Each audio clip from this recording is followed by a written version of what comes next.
Hello, good evening, and welcome to the Sunday night breakdown, Easter Monday version. Daniel Routledge and Dave Forrester with you to go back through all the action in a historic weekend. We've seen some history, Dave, in the British Basketball League Apparently, this yes, weekend. you've been tweeting about it kind of anticipatedly for the Yes, past couple of days. Yeah, we've been winning on the road. yes. All the away teams won this week. The only time that's happened before was when there was only 4 games. That's the best there's ever been undefeated. There was a 9 away game winning, if we count the weekend as Thursday to Monday, which is fairly loose. But Is it also the yeah. first time ever that Newcastle have beaten Leicester and Leicester when you've been drinking a pint in the front row? Well, as that's only the second game I've ever gone to and drank beer, Dave. Yes, it is. Yeah, Literally only the second time I've been in my life. Because normally just I'm wondering if working you or were something. libating before the podcast or anything like that, you know? No, no, no, no, No, no, no, you're off no, it now. no. Okay. No, Right. we went for a little Easter lunch before the game and with the family. All the family was there and But might how as well well, take yeah, advantage of the hospitality. no, you were telling me you get on so well with the directors and they do that to you. Well, yeah, yeah, yeah, You yeah, might have yeah. a word like Yeah, yeah, yeah, yeah. So anyway. yeah, and it was typical because my nephew, who was watching the game, sent us the clip, and I was like, "Oh, I just happened to have the beer in hand at that moment in time." But there you go. I'm sure you were holding it for the wife. Well, you should have seen what she was drinking. That's all Yeah. I'm saying. Um, anyway, let's get on to the basketball. Let's actually start in Europe on Tuesday night. Paris 99, London 86. Lions started this really well. Gabe inside, he had the first 7 points. Philip and Nwaba, they were out to an 8-15 lead. Shorts was not really at it. They were harassing him. Heafy really kept Paris in the game, I thought, in the first quarter. Yeah, I don't know, not so much in the game, but kept them closer. London were a little bit like an energy drink, you know, they just kind of exploded out into it, and then unfortunately they struggled when their bench came in, and you know it just hit. We watched both the games that on the Friday night game. You know, the bench players play better at home, and I Mm, thought they struggled with yeah, he had Solowade in early. He had Nelson struggled. Sharma struggled. At one point, quite early in the game, he went with Conor Morgan at the 5, which mm, kind of took some of their size away. Um, and you know, Paris. I don't know enough about Paris to watch them, but I couldn't tell who their bench players were. mm, You know, ultimately their level, you know, other than Shorts, who obviously is a go-to guy mm, when it matters, they just seem to have a kind of a never-ending supply of long wing guys who could shoot it from like 30 feet. mm. And they made the right passes and and had the right spacing. So I just thought it was a bit, they got nothing out, so Nelson, Taylor, Sharma, they all struggled, and that's kind of too many for a game like that. Mm. Which gave Paris the opportunity to kind of wear them down, and it wasn't. When Shorts came back into the game, it looked like a switch had been flipped because he was just not at the races in his first few minutes, and then he hits a three as well. If he's hitting threes, you're in trouble because he's not really a Yeah, 3-point shooter. So Paris had got up 9 in the second quarter. Lions got it to 3 just before halftime, but then Shorts 7 in a row. Paris started 12-0 in the third quarter, and it was interesting. The coach's interview at halftime, he said we're going to have to start playing defense, and I think it was like 18-4 or something at the start of the second yeah, half. they put the hammer down. Certainly, Yeah, they contested a little bit more, and from memory, I don't think Decker didn't start the game. I don't think he started the third quarter either. no, So, and it's a he hasn't played much, and I get that, and they've lost a lot of continuity with having to bring Noah in and Decker not playing much over the course of the season. Um, but ultimately, if there was to be a hierarchy on that team, Decker's still at the top of it. mm, And him not starting, I thought was, I understand why it happened, but ultimately in games like that, I think you've got to get your guys on the court as much as you can, and they struggled. I also thought, I mean, the game was done after 3 quarters. yeah, yeah, yeah. I also thought that their I thought that there was more identity about the Paris team. I thought they were a little more certain in what they were doing. I think London struggled with all the guys they've had to bring in and out all the time this season. I think, The other thing, of course, with Paris is six of those players played for that coach in Bonn last year and won the BCL, so they've got a lot yeah, of familiarity. Even though they're all new to Paris this year, there's a lot of familiarity with that group. yeah, and just a belief, just as I say, belief and a little bit of size. But overall, it was kind of a welcome. Well, okay, you guys can't play with us type of Mm, third quarter, mm, and then yeah. that was that game. And then Uh, go on. Shorts 23.6 rebounds, 7 assists. Heafy 22, Ward 11, Nawaba 24, Olusheni 15, Decker and Phillip 11 each. They were 4 of 19 for 3. Matt Morgan only took 1 field goal in the whole game. Yeah, And he missed it. And they had 19 turnovers as well, London. Do you want to do the second leg now while we're here? yeah, yeah, Makes absolutely. sense, really. They changed the lineup for the second leg with Connor Morgan into the starters for Grantham. Grantham only played, I think, 9 minutes, so I don't know whether there was an injury. But Paris got on to them 16-8 up. Dave, did you see the line violation? Yes, Free throw line violation. I did I see it. thought of you and that. It Thought was you'd it. be happy. It was the step over. Yeah, yeah. Yeah, There it was wasn't the one. there was a plethora of them this week, but Yeah, this was that the wasn't the first one one where on his foot was Friday. on the line. This was going back. Well, this was the step Yeah, over. yeah, Yeah, yeah, you yeah, saw it from behind the back. You saw it from the backboard camera. yeah, Yeah, yeah, yeah. yeah. So Well, about time. Yeah. yeah, I thought you'd enjoy that. Matt Morgan had a bit of a bounce back game here for London, What do and you think I am? I mean, yeah, I thought you'd enjoy that. yeah, yeah. No, as soon as I saw it, I was like, note that down to bring up. There's a But couple more still just to think of that come. quote, and just think of that quote out of context. I mean, you're talking Mm. about somebody. I thought you'd enjoy seeing somebody step over a line on a foul shot. I mean, and a referee call it. I mean, that does make me just about the most small-minded individual imaginable. I mean, that's the type of thing that brings you enjoyment. Mm. I'm trying to think of the world, solve world peace. Free child poverty, all that stuff. No, no, no. I'm happy if someone steps over the line and the ref calls it. Sorry, It's go on. true.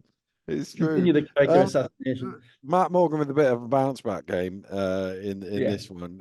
London got in front again, 39-32. Paris couldn't make a free throw in the first half. They were 9 of 18. London killed them on the boards, but London had 14 turnovers and all that as well. Yeah, I mean, basically London, yeah, London, of all the bench players at London showed up, so Nelson made shots, Sharma made some plays, Jordan Taylor knocked down every shot he had, and that's a massive kind of difference in the first half of this game. But I mean, the Paris coach nailed it at half time. Mm, You only get one question, but he gave him a hell of a good answer, which mm, was, basically, what do you do with their good defense? He said, we just got to stop missing shots. mm, We got to make foul shots. We got to play 100 times better. Um, and again, and that kind of happens I think we're going to see that a little bit in the BBL playoffs as well. That's going to kind of happen whereby there's going to be a period of time whereby a team kind of dominates and then the other team comes back into it, maybe for a quarter or maybe a half. Generally, the home leg and the second leg like that. The question is, can they sustain it? mm. And they couldn't. Just as an aside, it's nice to see that the Champions League yet again has got it right in relation to the home away home sequence. Whereas I understand the British Basketball League in its wisdom is going away home home. For Away, home, home. Interesting. They used to do that. well, Years ago, they did used to do the away, home, home. And obviously, if you do, I didn't know that. If that's you what I've been do, told. if you win, it's a massive advantage to the lower seed, isn't it? If they It win did, that yeah. first game, Did, if yeah. they win that I first think it's game. just totally badly thought out. Mm, Because yeah, it's the pressure it puts on the home team in the second and third legs is significant. But they did it the right way because what it means is London get the boost of their crowd coming back off a loss and they play mm. hard and they get the crowd up.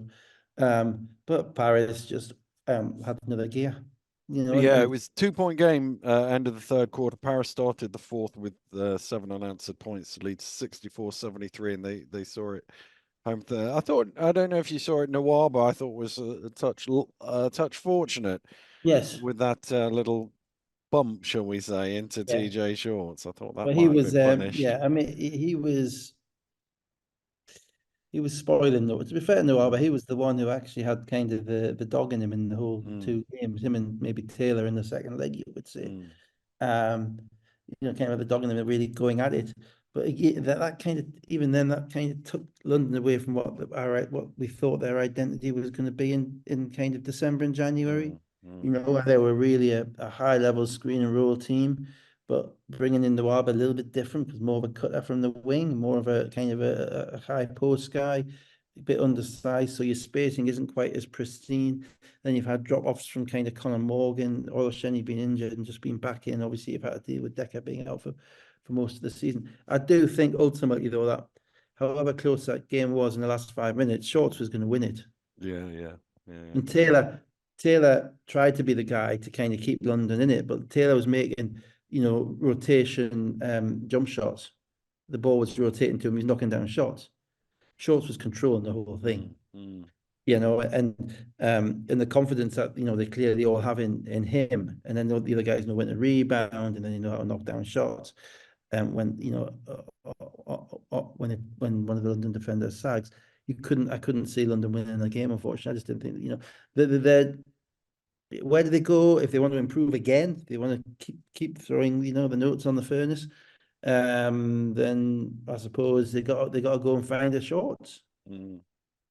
That's really harsh, but that's really where you're at. You got to go find it.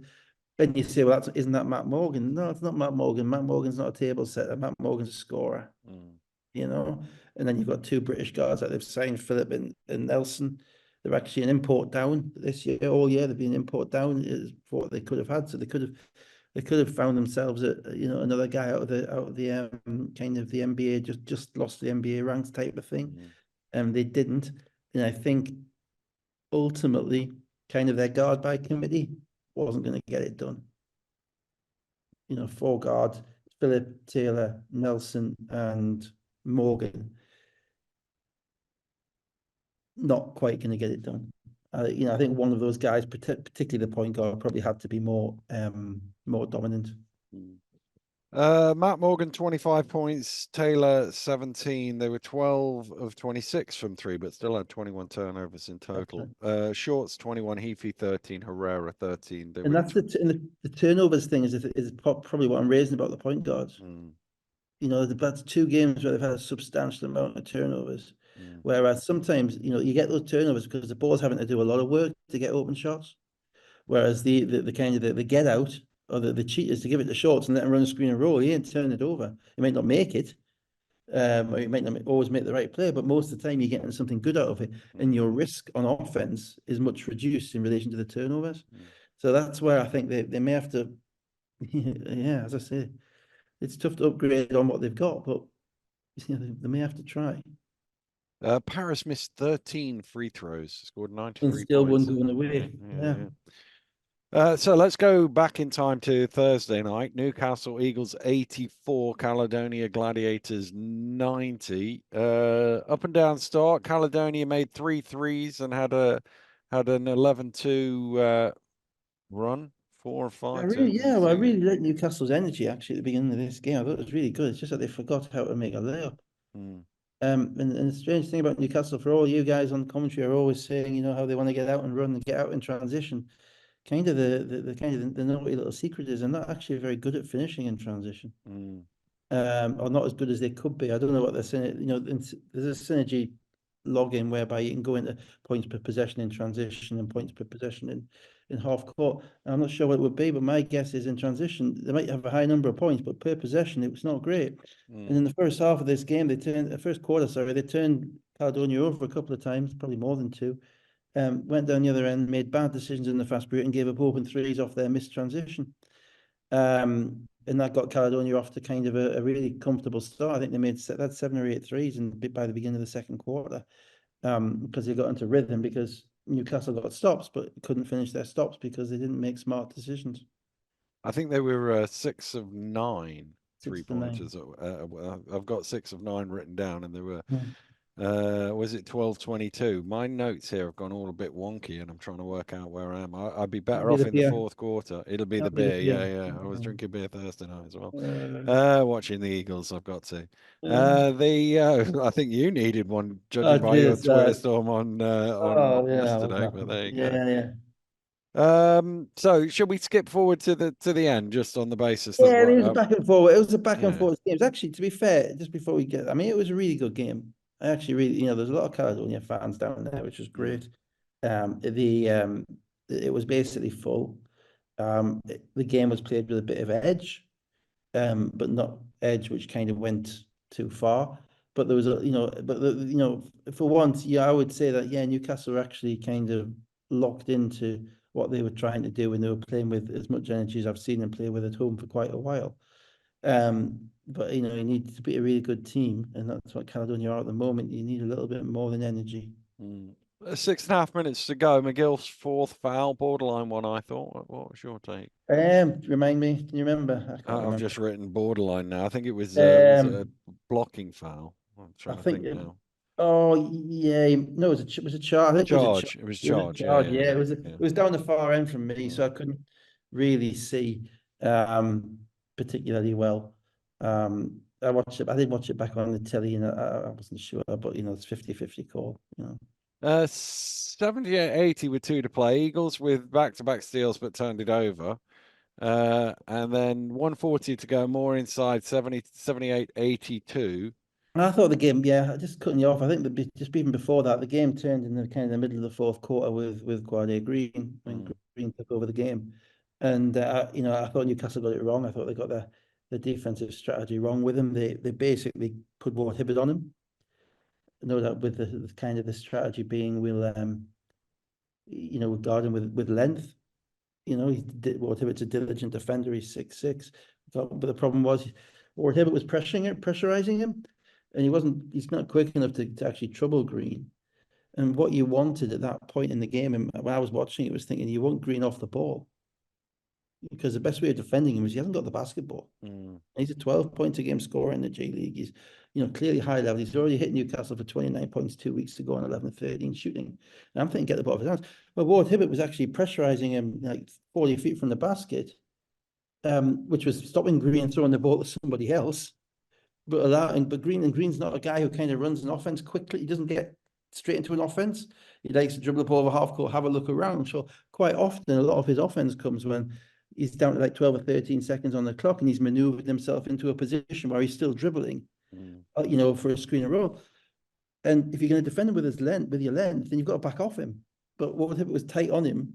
Then you got caught on the screens, and Green just filleted them. I mean, he got to the rim, he scored, and it took until about 3 minutes before Newcastle actually trapped the ball out of his hands and actually sent the screen guy up there to trap it. As soon as they did that, there was rotation, and Darius took a charge. The next one, Darius got a steal, And I just thought that they let Green take over that game. And Green's a problem for everybody. He's definitely. really, really, really good. No question, right?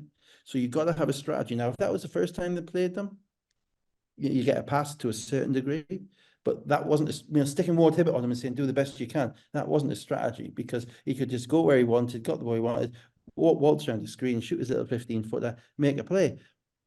And as I say, it was too late. By the time they doubled him and started moving the basket, it was too late, because the downside of having Green play like that is that it's harder for the other Gladiators to get into a rhythm.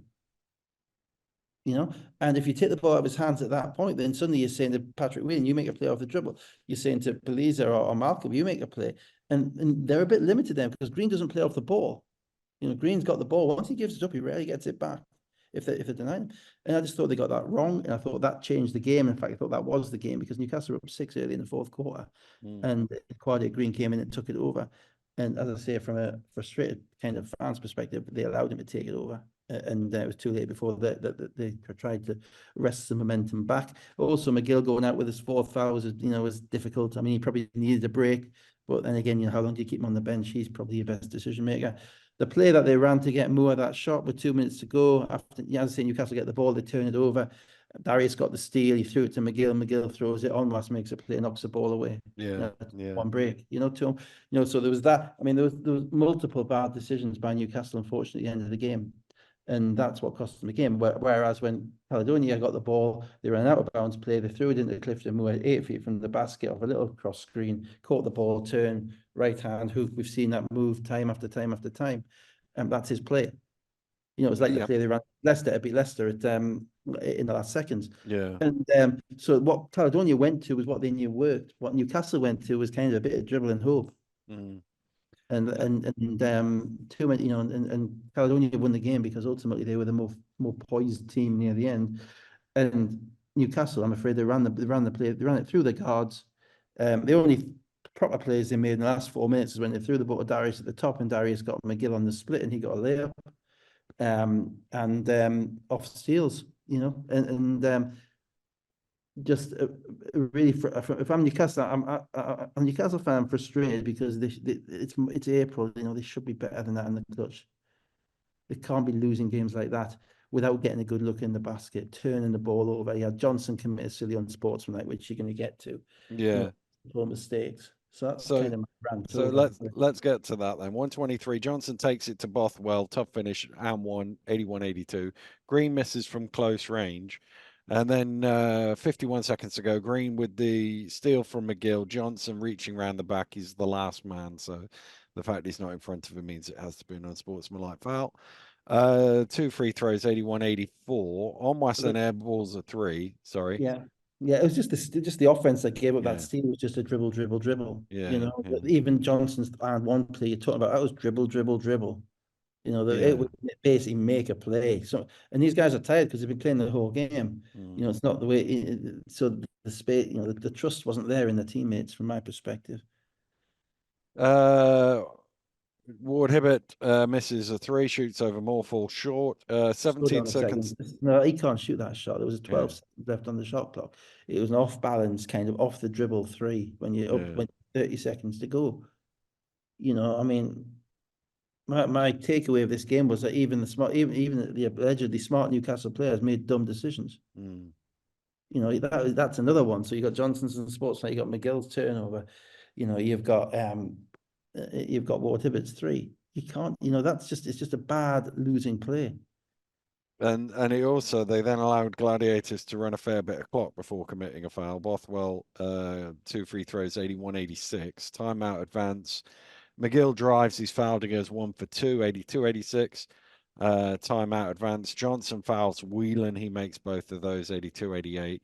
Timeout advance. McGill prayer 3 that was caught by Austin and laid in, and then Oh, look, I mean, look, Ward Hibbert's 3 was the game. yeah, That was yeah, the game at that point. yeah. You know, once you're down 3, once the other team's got the ball up 3 with 29 seconds left or 30 seconds left, there's no way they should lose. You know, so that Ward Hibbert's 3 was just for me a kind of a culmination of a lot of bad decisions near the end by Newcastle. The positives for Newcastle, I thought Delpesh was good in this game, and as he was in the subsequent game, and that's really important for them. The negatives, they still haven't really got a rotation. Their bench is, you know, you don't know when Whitfield's coming, you don't know when Spencer's coming in. Austin's very, very up and down.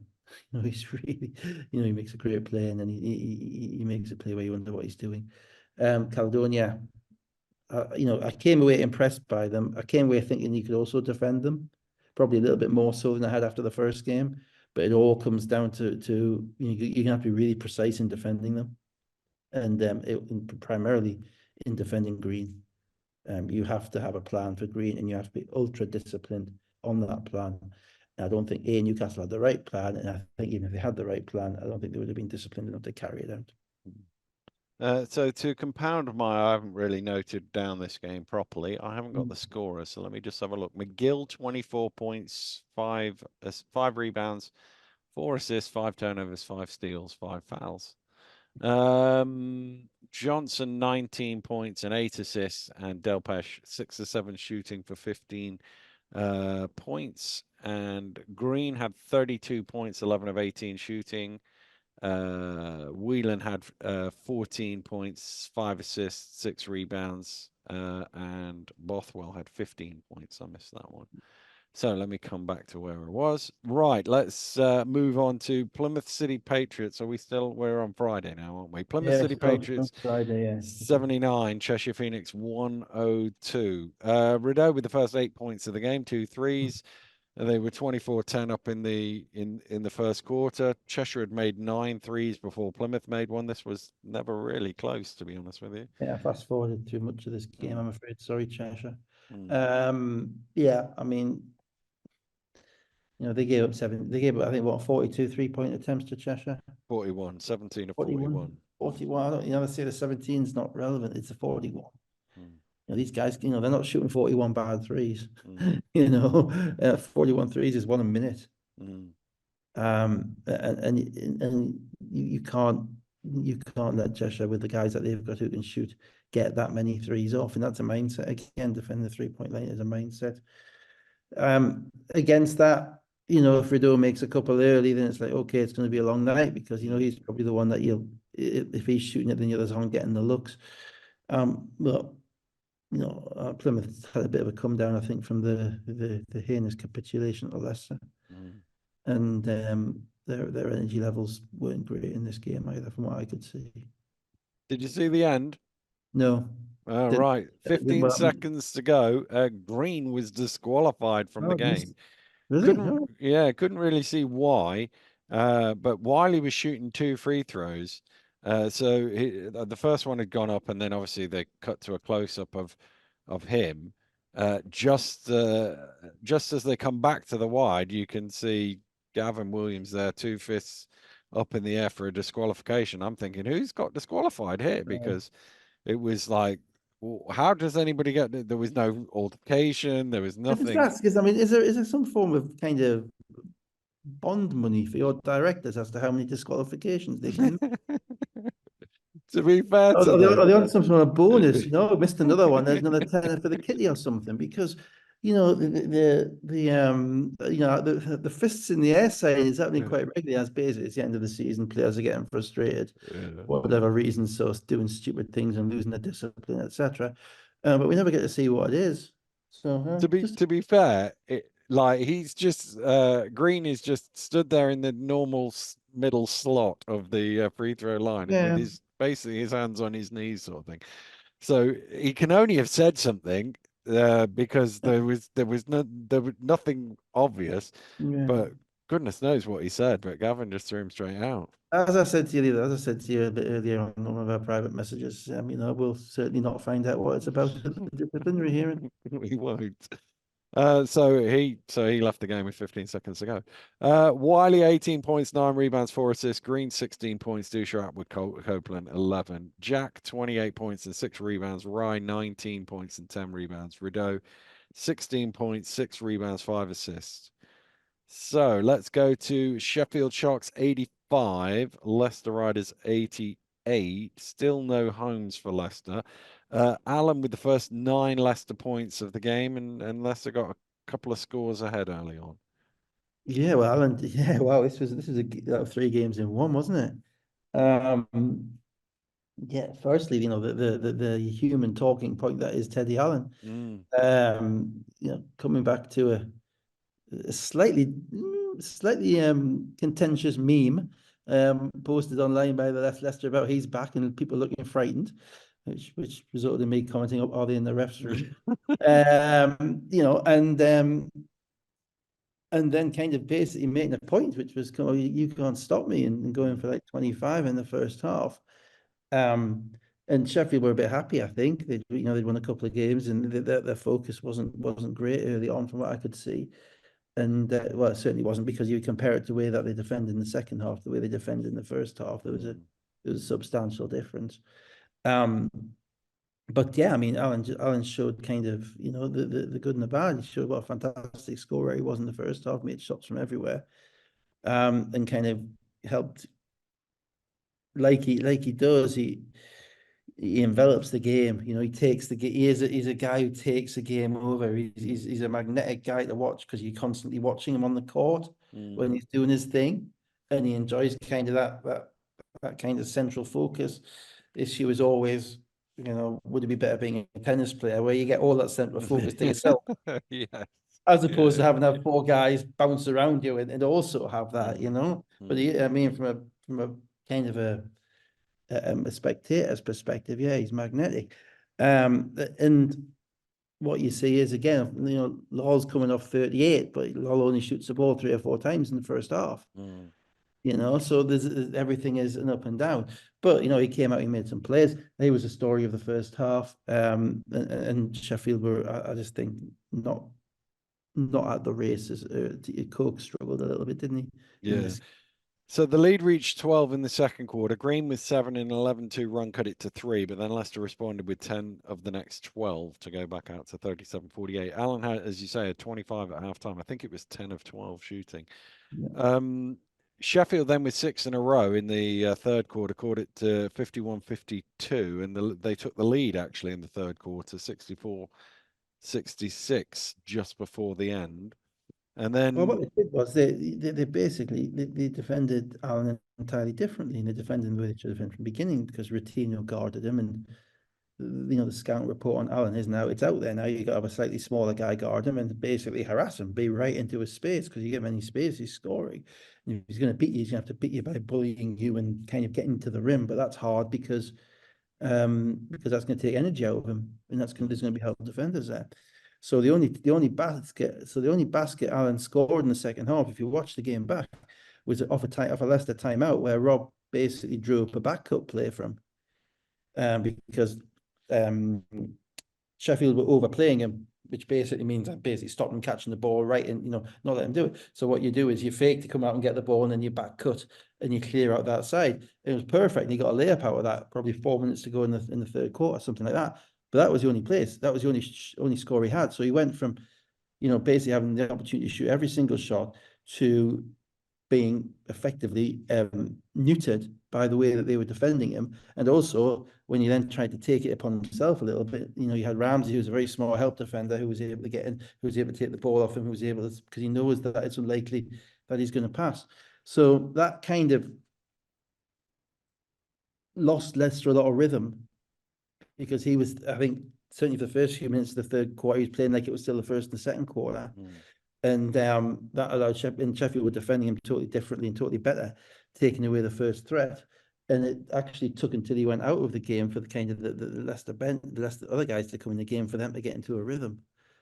And then in the fourth quarter, 6 minutes to go, he got called for a push, which is probably a foul, but could also be a no call. But he got the ball and just sort of threw it off the wall back to Yeah, himself. So that was a you, technical, wasn't you're it? going to get a technical for that. It's Yeah, one of them. If he bounced it down and caught it, he wouldn't. But yeah, bouncing it off the wall, you're going to get a technical. yeah. Um, and But that was the turning point in the basketball game because you he look then sits when down. he sits down. When he sat down, Leicester scored 5 times in a row, Mm, and it was Mackenzie and Thomas and I think lol. Lol Yeah. um, stepped up. And it's just it's a difference. It's like watching. It's not offense. It's like watching two different teams a little bit. There is a difference in the way that they play, and they are more comfortable with each other when he's not on the floor, but he gives them so much when he is in relation to scoring if you get the ball in the right place, if he has the right mentality. Mm. But I thought that was a period of time that won less than a game Well, because Thomas 3 and a Lol 2, they were both really difficult shots just before the TV timeout with 3:54 to go, 74-79. Let's just go through the end quickly. yeah. Oh yeah, Uh, the good bits at the end, yeah. there's a little bit at the end there. So Routinho, 121 to go as Routinho with the drive, 79-85. And then Thomas to the rim, he makes one of two free throws, 79-86. 43 seconds to go. Green at the third attempt managed to get a score for Sheffield, 81-86. Mhm. Cook then commits a foul. That was only the team fourth. Allen then turns it over. Mackenzie nearly stole it back, but Pipkins, 8 seconds to go in the corner, misses a three, and you'd think that should be the end of the game That's the there. game. He misses the three, but Shelton suplexes Cook to the floor for an unsportsmanlike foul. There had been a bit of niggle between those two players throughout the game, but that's a terrible foul from Shelton. He just sort of threw him to the ground. See, for once, I was glad of a close up. Mm. Rob just looked at Duke and said, "Why? Why?" I mean, utterly brain dead. I'm Mm. afraid. You can do what you want to him after the game. Mm. Go pick a fight after the game. But that shot misses. Leicester pick up the game is over. Yeah. You do that, they get 2 shots to get the ball back. Mm. It's a 5 point game. Yeah. It's like utterly nuts. I mean, and this is the issue, the level of some of the skill level of some of these athletes is very, very high, but some of the mental level of some of it is just it's just debilitatingly crap. Mhm. Sorry. So, Just so struggle to Cook watch. only made one of two free throws. There's a timeout. Inbounded Ramsey into Cook. They went under the handoff, and Ramsey hit Yeah, for and three. Mackenzie went under and Mm. Gave Ramsey a three. Point. What? Mm. You know what you're doing. You're down four. You just give up. You give it. If you give it a three, then they're getting it on the board straight away. They're 1 point closer. If you make them drive, then maybe you get a bit of help. Maybe bounce it off his foot. Just nuts, really. Didn't like it at all. And then Green also got injured on the play. Seemed to stumble Yeah, over on the cut. Um, Timeout, advance the ball into McKenzie. 4 seconds to go. He makes both free throws. yeah. Timeout. Sheffield. Ramsey let Mackenzie face cut him Mm. on the inbounds. And I'm sitting there thinking, right, anybody but Mackenzie. Yeah, Don't let yeah, me yeah, touch yeah, it. yeah. Mackenzie's nails. You'll get your stat out. Mackenzie, just don't let him touch it. He starts furthest. Ramsey loses a step on him. Mackenzie's in front of him. Once Mackenzie's in front of him, it's done. It's Yeah. just crazy. And then timeout, advance the ball. Rock managed to actually escape from Allen. Yeah, your Uh, director got lucky as well, didn't he? Because we missed the inbounds. We got the here's the thing about that play, because Rock did escape from Allen and he had a kind of probably bit more time than he thought. Rock was 2 of 11 or 2 of 12 in this game. yeah. I don't know. I'm not sure why he was on the court. He hadn't been comfortable all night, and he ends up with a guy with that shot. But I don't know if Nixon was on the court. I don't know, certainly Glasgow wasn't on the court. But I was perplexed by that. He's 2 of 12 in 21 minutes, and yeah, he's the guy who ends up with the ball in his hands. I've got a lot of faith in him. Mm. That's what I'll say. But it wasn't very close. And Well, that was the game. Ramsey, 23 points, 9 assists. Green, 19.7 rebounds. Pipkins, 17. Allen finished with 29 points, 11 of 17 shooting, 8 rebounds. Mackenzie, 16.6 assists. Law, 5 of 8 for 14 points. Leicester were 72% from 2 and 28% from 3. it's a bit harsh, isn't it? You score 38 in one game, and the next game you get 8 shots. Mm. God. Let's go to Saturday. Surrey Scorchers 89, Caledonia Gladiators 95. No Robinson for Surrey. Mohammed hitting threes early on. They were out to an 11-4 lead. Caledonia got it back to 2, and then Cooper hit a couple of threes. Lawrence hit one as well. It was back out to 9 again. Yes, I thought this was like London v Paris. Insofar as in the second leg, where London kind of got everything early and got into a rhythm and did everything that they need to do, and then you look at it and they're still down. Mm. Um, uh, Firstly, I mean, Caledonia physically outmatched Surrey by a substantial distance in every position, basically. Green is quicker and all their guards are bigger. Surrey require a little ton, and the forwards are obviously bigger. Jameson's probably giving up 5 inches, and then after that, you're looking at Okasimi and Bailey, who are still pretty raw. So on a player by player level, it's pretty much a mismatch. But Surrey can make threes, and threes are the great equalizer, and Surrey did make threes, and Caledonia, to be honest, started the game, I think, pretty slack. And I think you commented on in the first couple of plays that they were out of rhythm. And they were. And it was kind of coming off a big game in Newcastle. And the Newcastle game was a big game, not because it plays in the league, but there was a lot of it. That was quite an emotional game. There was lots of Caledonia fans. There was a full gym. It was loud. It was a hard played game. And there was certainly kind of a little bit of a letdown, I think, in Caledonia at that point. But at the moment they got the get out of jail card that is Guardia Green. So that kind of saved them in the end. And Clifton Moore was just too big. And the underlying kind of story in all this in this Caledonia Renaissance. The Scots have renaissances. Mm. I don't know. Well, I don't Comebacks, see have been, why. Yeah, yeah. whatever. I know, it's not Northern Italy, Entente but never mind. cordiale, so they can have a renaissance. Yeah, was that not the French? Mm. Yeah, Um, but isn't it with anyway, the Scots? Don't they have a was it with the don't Scots? the Scots and the Yeah. French have a mutual disliking of the English, so they get on well. I'm sure they did. I'm sure that's Mm, right. mm, Well, I bow to that. We'll Google it later. If you're wrong, I'll embarrass you. mm. If you're right, I'm embarrassed. The you just felt that, with Ali Hodge going down, Moore has blossomed. Yeah, yeah, yeah. Baldwin's playing, 7 or 8 minutes, and Moore is what they really wanted him to be. But my take on that is that Moore's now playing with better players. Mm, He's not playing with a bench. He's playing with a unit that's in rhythm, and he's now got a point guard who, basically is going to score without thinking about it. And until you try and guard him a bit more, and then he's going to throw Moore the lob. So part of that is him, but part of that is undoubtedly what's going on around him, and how he's able to fit into that group. And I thought those two were just too much for Surrey in the end of this game. It was close, and Surrey kept going, and Mohammed mm. played really well, to be fair, because he played bigger than his size.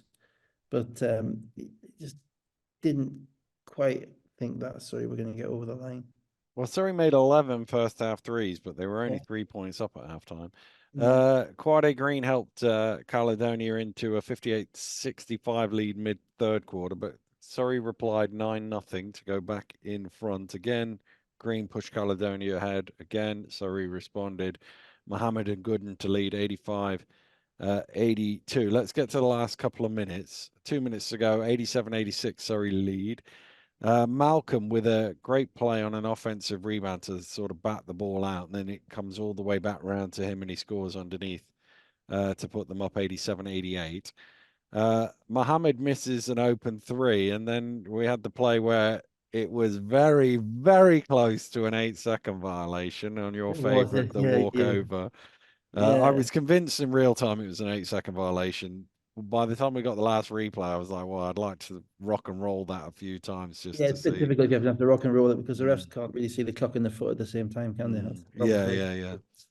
But from that, Green penetrate drops it off to Moore, and 108 to go. He gets an and one. So 87-90 because the free throw was waved off for a line violation, Dave. Violation, but yeah, it's foot of the line. Yeah, Yeah, that was a hard one to tell. Again, I think it mm, was the basket cam made it yeah, look like he might yeah. just have. But what a spot from the referee! I'm sure you'll be sending him a thank you card, Dave. Yeah, no, because to be honest, Dan, no, I won't. You know why? Why?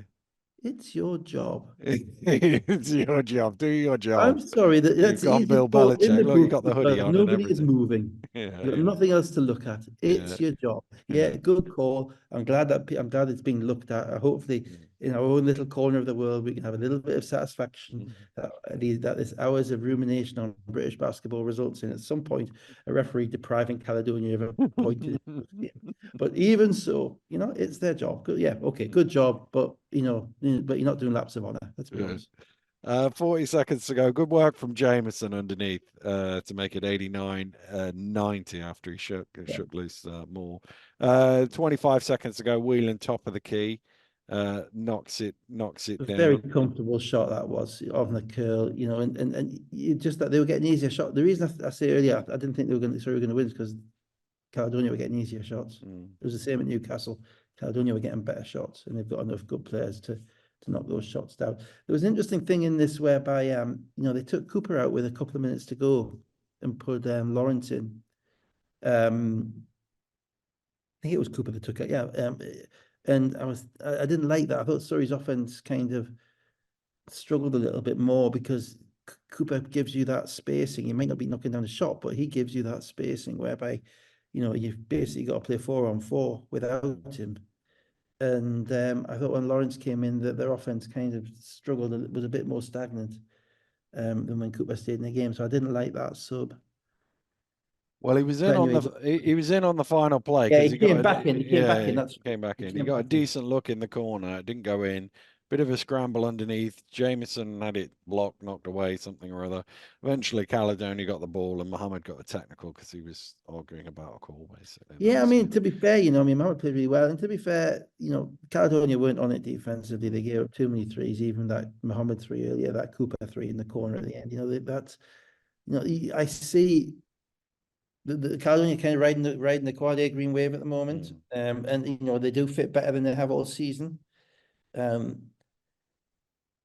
I see vulnerabilities in them as well. I'm not entirely sold on them as suddenly being the next best thing to London.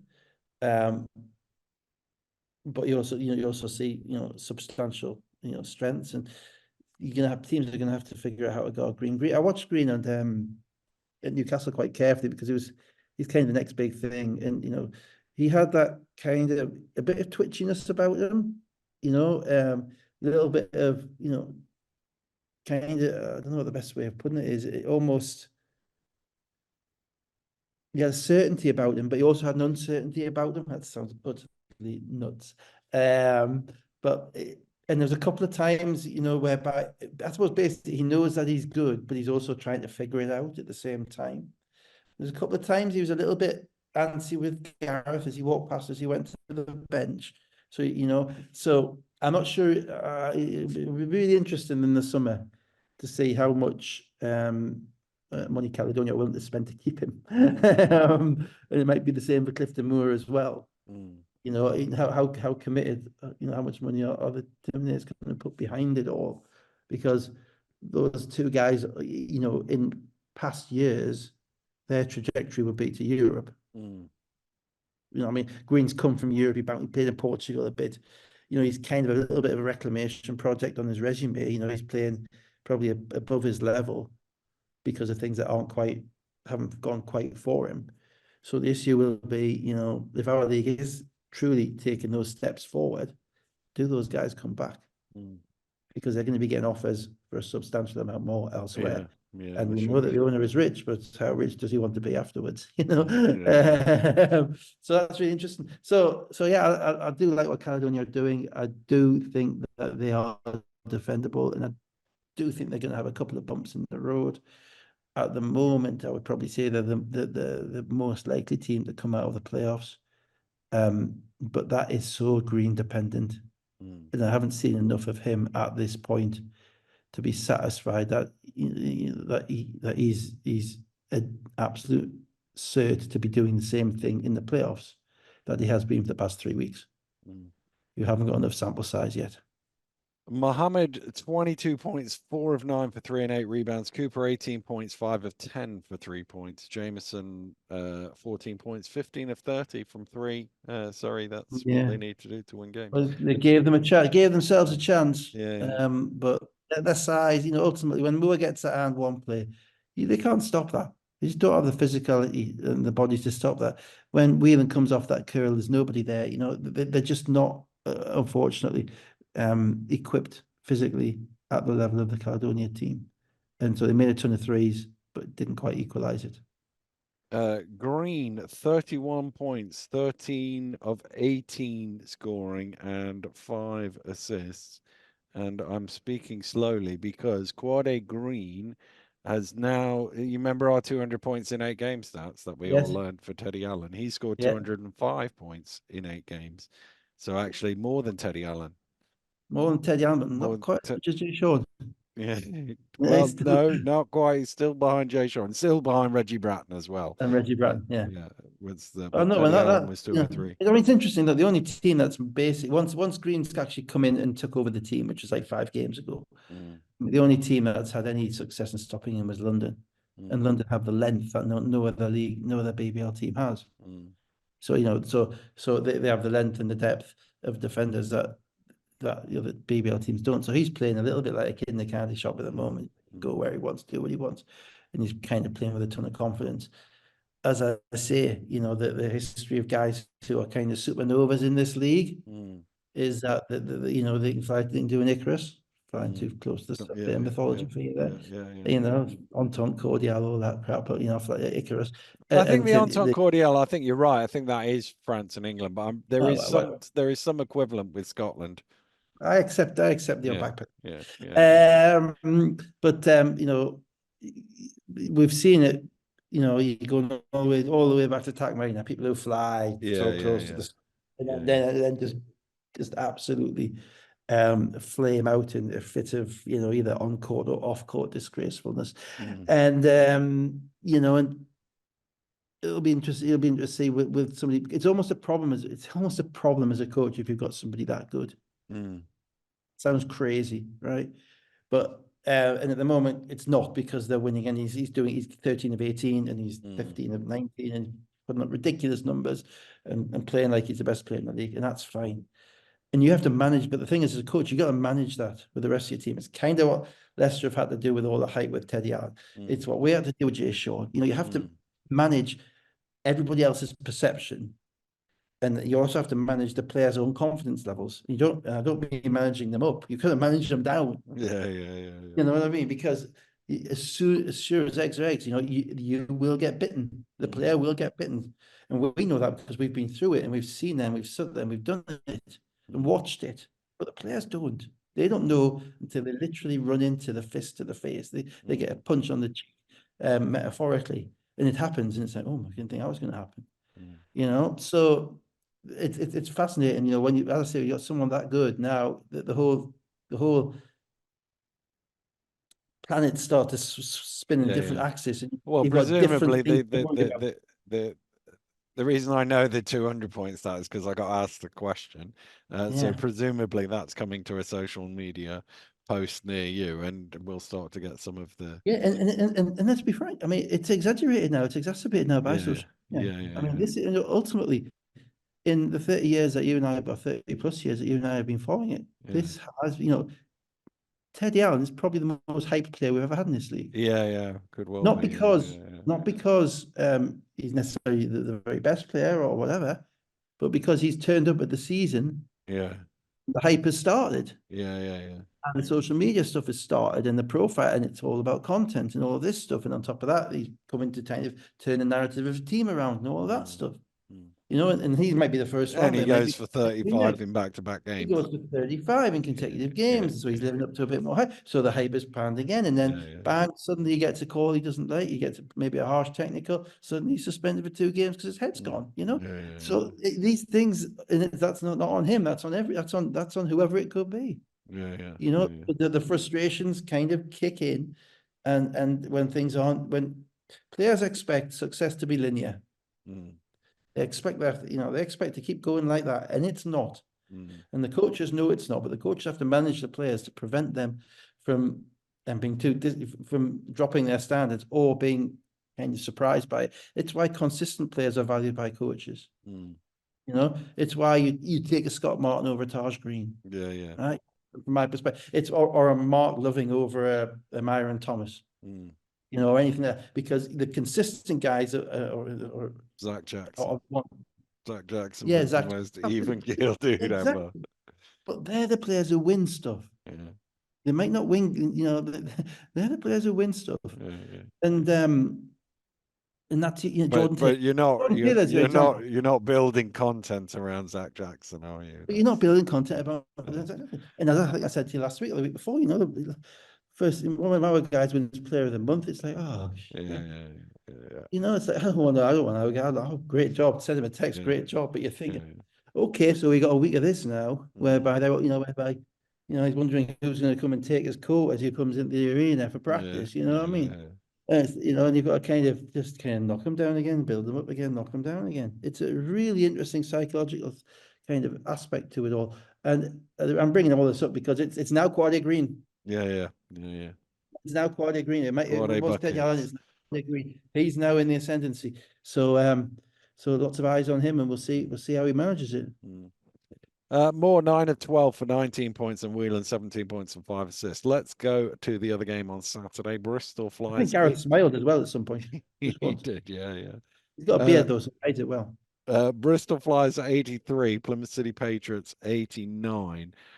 Bristol 10-2 up, and I was certainly thinking this is going to be a long day Yeah. for Plymouth, isn't it, on a back-to-back. But they scored 8 in a row and got in the lead 12-13, but not not exactly a classic in the early stages, this game. I actually watched this back this morning, Yeah. and so I'm a little bit kind of used to it, a little bit more kind of across it. Um, yeah, I mean, yeah, credit to Plymouth just kind of kept doing what they did.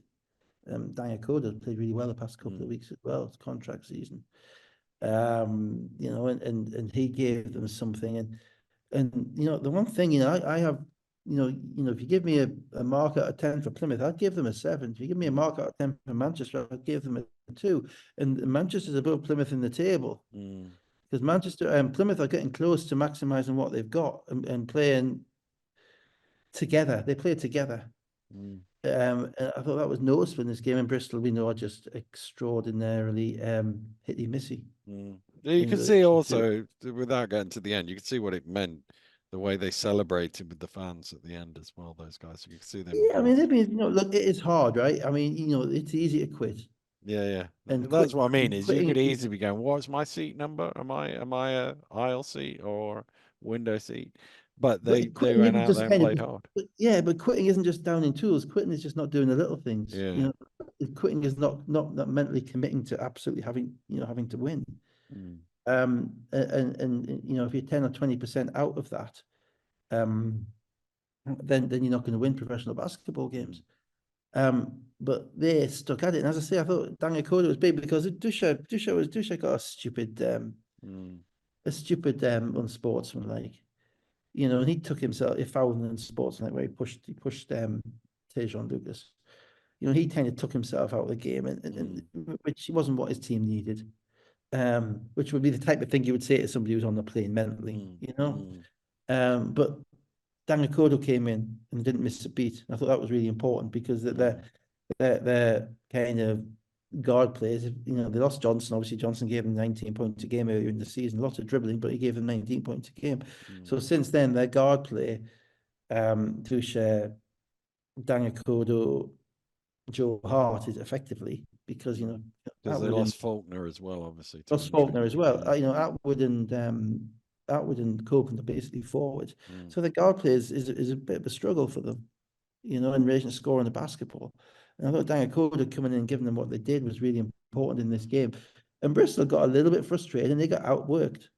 It doesn't happen very often, but they got outworked and in relation to the little stuff. And Plymouth's ball movement really kind of picked them apart. It was pretty close. Plymouth up a basket or two for much of it, and then a 9-0 run mid-third quarter had Plymouth 49-62 ahead, and actually at that point they're in control. But Bristol, having missed a ton of threes, hit 3 in the last 3 minutes of the third quarter, including a three-quarter court heave from Keedy Johnson on the buzzer. While I was going, he's got a second. Why is he not? Oh, it's gone in. He should have dribbled it, but he hit it.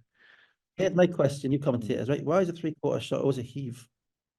Well, it's the extra effort that you put into it. I don't know. Right, did he go? I mean, I thought he kind of just best path, wasn't it? I don't know. It's a bit cliched, but never mind. I'll give you a 10. All right. Yeah, but no, it's great. Why tones always dulcet? I don't know. They just are. Exactly. This is a type of verbal kind of tics I tick to destroy. Obviously, as an advocate myself, I probably repeat them every day. Yeah. Yeah, every defendant is recalcitrant. Oh, sorry, whatever. No, every heave, every shot is a heave. Yeah. So that heave was part of 17 unanswered points that included 5 3-pointers, having basically not hit the broadside of a barn before that. This is where you got to give Plymouth, Yeah, exactly. To me, the game was over at 71-68. The game was over. They'd got ahead. Here we go again. It's like here we go again, and they just didn't go away. And as hot as Bristol got, Plymouth responded mid fourth quarter. It's 75-71. Plymouth with the next 9 points to lead 75 to 80. It was still 5 points with less than 2 minutes to play. So let's go through it. Jacob, 139 to go, hits a three. Very Jacob three. 80 to 80. Actually, we should call it. I mean, we're doing history today. We really should call it a Jacobean shot, shouldn't we? A Jacobean shot, yes, As opposed to a indeed. Jacoby shot. Oh, it's called a Jacoby. Yeah, yeah. Jacobean shot. Yeah. 116 to go. Plymouth kind of got the ball stuck with Levi. He was desperate to give it Yeah. away. Eventually found Green, who himself took a bit of a Jacobean shot there at Yeah. the end of the shot clock. He had his toe on the line, though, so it was only worth two, 80 to 84. And then 103 to go. Mr. Jacob with a Yeah. Jacobean shot. Yeah. Another three, 83 84.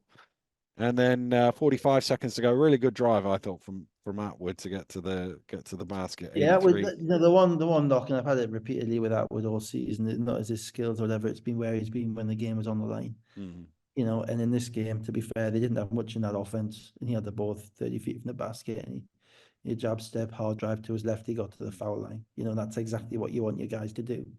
That's the difference between winning and losing games. The mm, players who step up at that point, and the player who kind of throws a ball to the wing and lets somebody else make a play. And he's a better player, so it's on him. yeah. He did it. Smith and Jacob then both missed threes. Plymouth got the ball back up three, 29 seconds to go, and Bristol decided to play defense, and that's right on the edge of your 6-second rule, isn't it, there, Dave? Yeah, actually, I'm in the process of recalibrating that rule Mm, because both this game and Leicester's game as well. I think when you're down three, I think it's a 32-second rule. I think it's 8 seconds. If you're mm, down two, 5 seconds, 6 seconds, okay. But if you're down three mm, and there's less than 32 seconds on the court, I think you've got a foul. Because there's too many things that have to happen in your favor.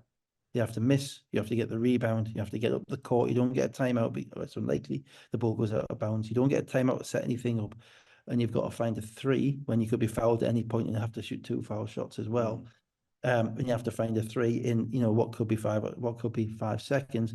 That all has to happen. I mean, firstly, you have to get a stop. mm, Secondly, you have to get a rebound. None mm, of those things are guaranteed. And what happened in this situation was I thought the Bristol players got confused because they weren't quite sure what they were doing. So they kind of half went to trap. Didn't play solid defense, because if you look at it at one point, I think Smith kind of goes all the way up to the ball, and the ball's reversed, and then it gets to whoever it was at the foul line, and Jacob turns his back, and Jacob doesn't follow the cutter, and they get an and one out of it. So even if So that it was Copeland at the top, and he actually mishandled the Dangakodo gave him the ball. He kind of mishandled it, but fortunately for him, it bounced straight to Green, who got fouled from well, I behind for thought it the was a and nice one. slow pass, but I'll take Did your you? word. No, didn't look at it carefully. The point being, the play had been lost by then, because they didn't play solid defense, and they didn't foul, so they were stuck between the two issues. I don't think you can play solid defense with a 5 second differential when you're down three. I just think that it's just too many things have to happen in your favor. Particularly Plymouth, the team who doesn't shoot foul shots well, who's been choking games away. You put them on the foul line maybe 3 times in the last 30 seconds and say, please beat us. I think you have to do it. And their decisions, which, there's never a right decision, never a wrong decision. You don't know how it would work, how it would No, pan out they're if you do it the outcome other way. based, aren't they? Oh, you have to commit to something, and they committed to neither. They kind of Yeah, half trapped. because they didn't trap, and they sort of let him walk up the halfway up to Yeah, halfway. Then they went for a trap, and then they didn't it was trap on the half-hearted next trap. It wasn't pass. even, yeah, it Yeah, wasn't yeah, even a real trap. It was kind of yeah. what kind of doing type of thing. And and that the clock kind of does funny things for you there. But the clock fiddles everybody's heads, and you have to have a very clear message at that point. So I'm down three. I'm kind of, but now at the 32-second point, you foul. Johnson 21, Ollison 15.6 rebounds, Green 12 points, 11 rebounds, Atwood 19 points, 8 rebounds, 8 assists, Green 17, Copeland 15. They're 5 players in double figures. Let's go to Sunday, where I was drinking beer at the Mattioli Beergate. Arena, apparently Beergate. beer. Yeah. Leicester Riders 91, Newcastle Eagles 96, and I've not watched this back since, so it's I probably watched all the a bit second. hazy. Just as your full disclosure here, I was out in Yorkshire at a very pleasant hotel, which was paid for by my mother-in-law, wonderful lady. Thank you, Karen. who had a big family gathering for Easter, whereby they fed us copiously and had the kids doing things which didn't bother the adults. It was great. Nice. And I only kind of got kind of the bits and pieces of the game. So I got bits most of the first half, but to be honest, I had to be very careful. I wasn't kind of swearing at the family gathering. Yeah, yeah, And yeah. and then the second half I actually watched back when I got back. I knew the score, but I watched it back. So yeah, and then tweeted about it as I was doing it because it was mind-bogglingly annoying. So yeah, so the first half I didn't pay a tremendous amount of attention to, other than the fact that yeah, Newcastle looked very flat. So no home still for Leicester. Walker was dressed but didn't play. He had a bit of a knock on Friday, apparently. First real run of the game came with Bowman's 4 points and an Allen 3. Leicester 7 in a row to lead 23-12. Johnson and Delpesh got it to 4. But mid-second quarter, Allen and 1, Law 3, Thomas 4 points. Leicester were 49-32 ahead. Yeah, I mean, I thought Newcastle's offense was really disappointing. They really haven't got a second unit worthy of the name at the moment. They kind of throw people out there off the bench and kind of hope they're going to get something out of them and mixing and matching the players. But 3 or 4 games in a row, kind of from like the 4-minute mark in the first quarter to like the 2 or 3 minute mark, gone in the second quarter. They've really created and struggled to score the ball. And I thought that happened again, and Leicester were comfortable. I mean, but you just have to look at some of. I mean, Myron Thomas, literally, Taj Green literally was not there. He dribbled past him 3 times, 1-on-1, no resistance, nothing. The phrase "get into a stance, please." Just bend your bloody knees and defend. It was like you can't be giving up that type of kind of simple scoring. If a guy's looking at you and scoring on you like that, and he's a rookie as well, Myron Thomas, and that's to be embarrassing for Taj Green. But the rest of it makes it very difficult for him to be on the court, but Newcastle needn't be on the court for offense. Leicester moved the basketball very well, but Leicester are a team obviously with their own flaws. They're still a really good offensive team. They're going to put up points on everybody. But Newcastle's offense let them off the hook in the first half, I thought, in relation to the lack of spacing and the lack of finishing around the rim, and the fact they couldn't really knock down a 3 or even take many good threes. And they obviously got a bit of a Newcastle's obviously got a bit of a telling off in the second half, because they came out like they played against Bakken in the third quarter in Denmark, and actually played with a bit of focus, I thought. Allen and Defoe both got the third fouls just before halftime. Only one of them laid down on the floor. Eagles. Yeah, I saw the side eye you gave him. Yeah, absolutely. No, you know what? My wife's a teacher, so she wanted to go all teachery and sort of give him that empathetic support that she does. Oh, right, empathetic support. I thought she wanted to go off to the staff room and say, "You'll never believe what he's done again." No. She's a nice type of teacher. Yeah, she is. She's a nice Yeah. type of She's a teacher. good one. Okay. That, and she also thought that Taj Green had the legs of a ballet dancer. Thought she Yeah, was well, impressed. Very long-limbed. At times he's in the stance of one too. Yeah. She thought he'd be a good dancer with that body shape. So she's a dance teacher, by the way. That's why so 9-0 run early in the third quarter, but Defoe with the fourth foul. Eagles then had another 12-0 run. Allen got his fourth foul on a technical foul that I probably called about 15 seconds before the That's referee because he did. got blocked at the other end, didn't he? Yeah. And he thought Now, he got a little from my angle, I can see why he was unhappy. But the call came, as I say, I turned and went, he's going to get a technical here. And then he didn't. And I thought, oh, well done. He's avoided it. And then it came about 10 seconds later. I mean, you watch it back. I think Austin Gardner, Austin's Gardner the way Routino was Gardner. So Austin's right up into him. And then Delpesh comes over and blocks the shot. But with someone like Arnold, unfortunately, it's kind of a respect thing. He doesn't believe his shot can get blocked. So whether he's being fouled or whether he hasn't been fouled, he's going to tell you he's been fouled if his shot is blocked. Yeah. And he's going to tell the refs he's being fouled because he doesn't like the idea of other people looking at him to see that foul, the block's called. And he's got to be better than he's got to be more disciplined than that, unfortunately. He hasn't shown and I would imagine he's not there are not Not as yeah, many yeah. empathetic referees towards Telly Allen given the No, situation. albeit to be honest, I never really kind of, Fab always believed a little bit more that the refs were out to get certain refs were out to get him at certain times, but I was always a little bit more kind of circumscribed about that. I was Mm. less certain of that, unless your name's Keith. Um, whereby, no, sorry, Keith. Sorry, Keith. Because ultimately, refs.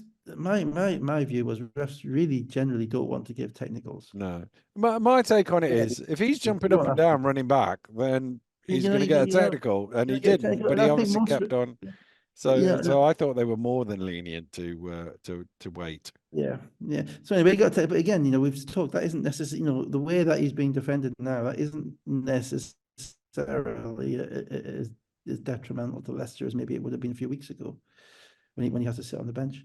Um, it was a fairly, I thought it was I mean, I thought it was a pretty scrappily, averagely played game, to be honest. Mm. It was a pretty scrappily, averagely ref game as well. I don't think anybody was particularly good in this game. I thought it was all a bit bizarre. It was just there was just mistakes everywhere I looked with Mm. everybody. I thought maybe I'm being cynical, maybe I'm being a bit negative. But certainly it came out on your Twitter feed that was your view, Dave. Yeah, yeah. The Riders started the fourth quarter with an 11-2 run to lead 79-70, but then Green three What did you threes. sorry, just before you get to that, what did you think of the foul at the end of the third quarter? Foul at the end of the third quarter. McGill shot. There's a technical McGill shot. Got fouled on a three, and there's a Yeah, Idowu. yeah. I it's not because because of where I Yeah, was sat. I'm sort of going through bodies, so yeah, and you've got the beer goggles on as well, of course. and it's the third quarter, so yeah. So the Yeah. free bar is finished now. So All right. Free bar. Yeah, the the buckets out last year. You can't have a free bar. no, it's the hospitality thing. The corporate. If Yeah. Okay. I you know. obviously Yeah. Yeah. obviously Yeah. so I wasn't 100% convinced it was a foul, but I also don't think you should have challenged that shot in the way that No, Adowu did. it was from my perspective. It was another one of those things I talked about a few weeks ago. The hand. Somebody else in the gym text me. It's just come back to me. Text me to go. McGill kicked him, and he had a different. He was on the. He would have been looking at it from the other angle to me. No, it was what they called was the high five Mm, because it was this thing whereby McGill lets the ball go and mm, he flicks his wrist out on the shooting motion mm, and it goes challenging the shooting motion and his hand hits the top of McGill's mm, hand. Right now in the NBA that is not a foul. mm, That is not a foul, because the ball's gone and you're challenged and it's in literally McGill's motion and the door's motion are basically knocking into each other. In the BBL, that appears to be a foul, and mm, that's what you see when you watch it back carefully. So I thought it was a pretty tough call for Ido. I thought it was a pretty good challenge. mm, Actually, I don't think it was anything to do with landing space, mm, because McGill kind of goes off to the side. mm, It was because if you look very carefully, there's a little bit of contact between the hands, and I don't think that should be a foul. mm, But that's the way it's called, because there is contact on the shooting hand, even if it's after the ball has gone. mm, So yeah. So anyway, that was an interesting one because it was a mountain changer. He got off technical. It's three shots, mm, and he makes 3 out of 4, I think, or something like that. mm. So not. But again, you're right. Not a smart player, but it wasn't a game which was over encumbered by smart players. Back into the fourth quarter, Green with Sorry. three Yeah. threes and one for Johnson. Eagles went 79-85 in front, and well, basically, Riders didn't get. I thought about going back through it and doing the play-by-play, but they They didn't didn't. get a stop. They couldn't get a stop. No. And there was some pretty awful defense in it. I mean, I tweeted some of the Newcastle examples, which are there for anybody who wants to go and see. There was Shelton kind of falling for Del Pesce's little kind of dribble handoff and letting Del Pesce make an open layup. There was Johnson. There was when Teddy Allen came back in, he looked less than interested in the result of the game, and he let Austin go past him for a layup as if he wasn't there. You just got um, it.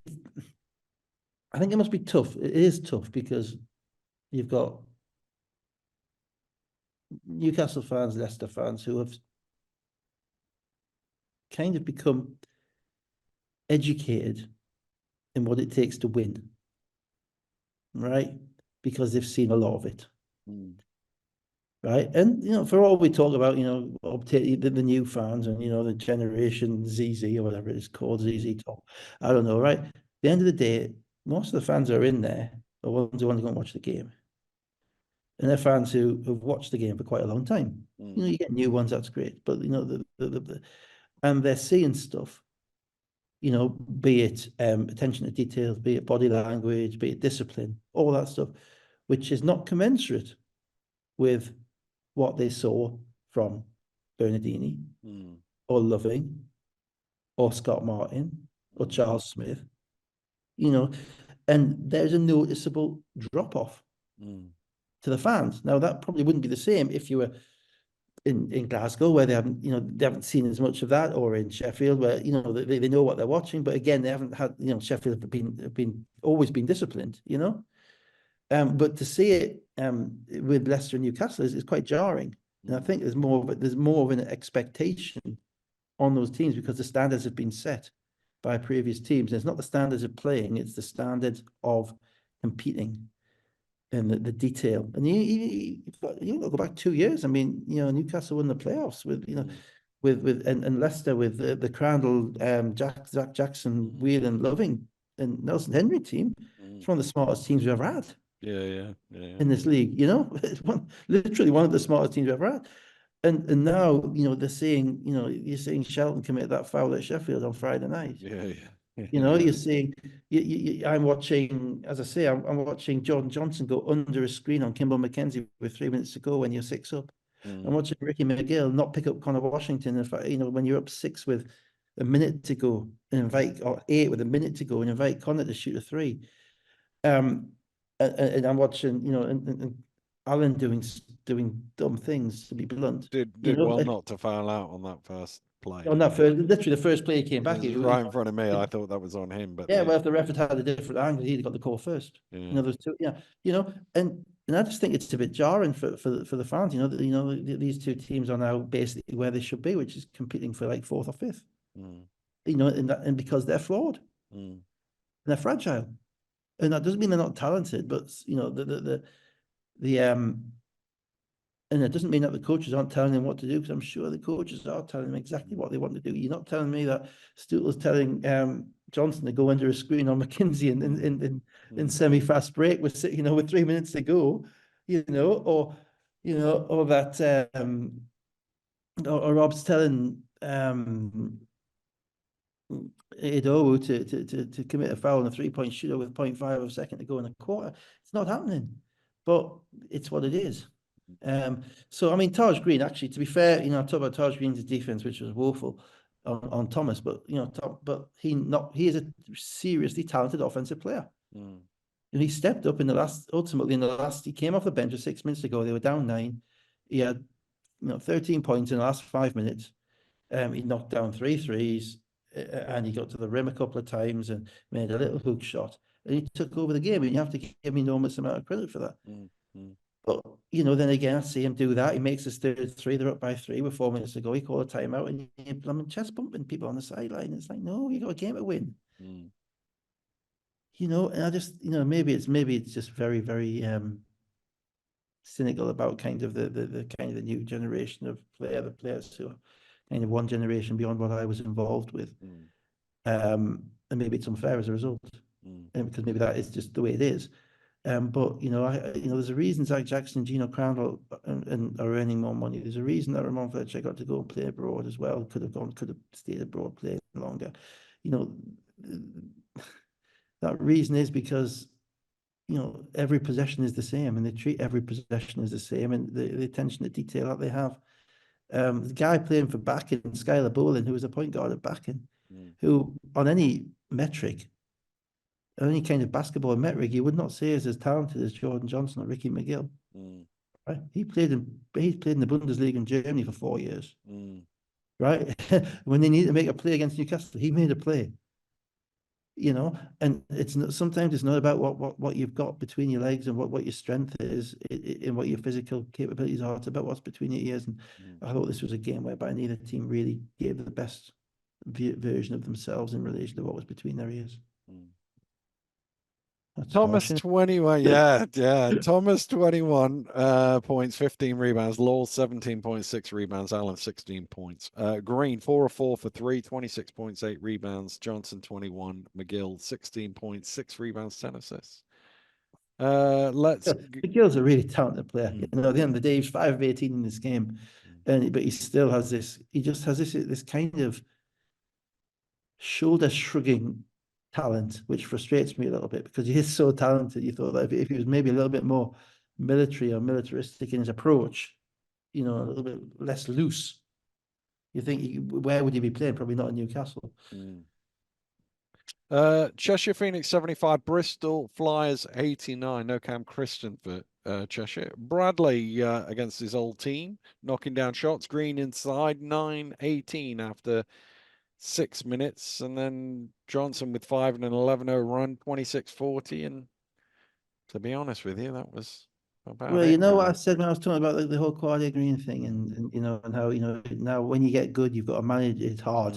Yeah, yeah, yeah, That happened to the whole Cheshire team. yeah, yeah, I yeah. mean, they played this game, and you say, well, how can you say that they just missed shots? The threes that they were taking were not the threes they would normally Mm, get, right? Yeah, they were missing early, but they were settling. They weren't creating the shots that the way they normally create the shots. Everything was a little, you know, I think maybe Shahzra made one of his first possession of the game. mm, You know, every was basically take turns to jack up shots. mm, And that's subtly different to the way that they've been playing all season. They've been creating good threes. mm, You know, they've been getting the ball to the corner, they've been getting ball rotation, they've been getting out in transition, and they didn't in this game. They just jacked up shots. mm, And Bristol coming back off, you know, obviously a kind of semi kind of Greek tragedy for Coach Kapoulis mm, against Plymouth.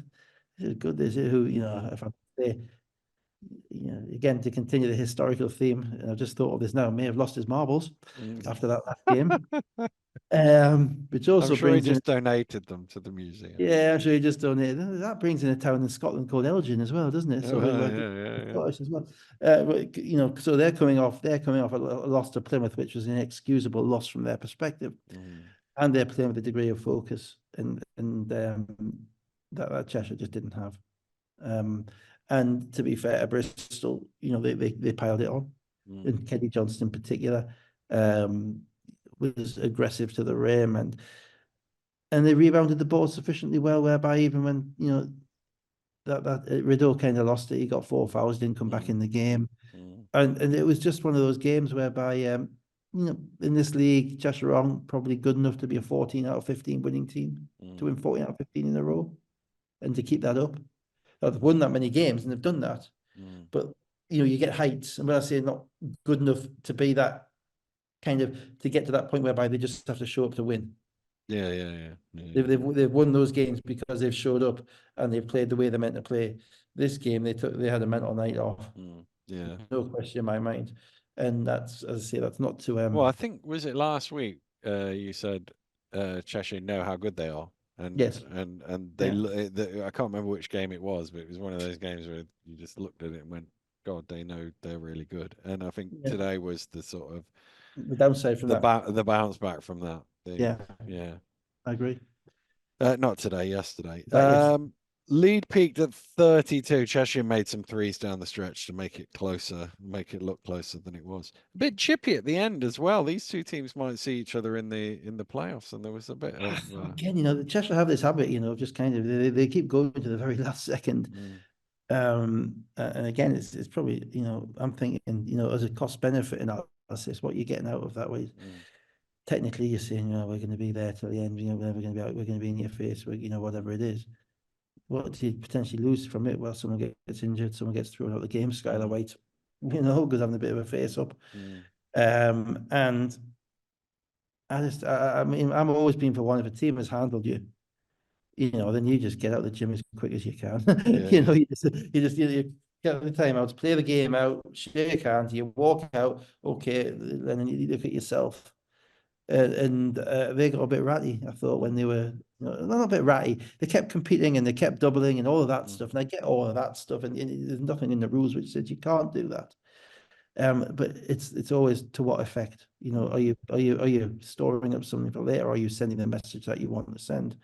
And as I say, we got burnt. I think I said before, we got burnt in the season. We won everything when Andre Jones did his hamstring with 3 seconds to go in a game that we'd won, because he didn't know whether he should shoot or not, so he didn't fully commit to go in the rim. Yeah.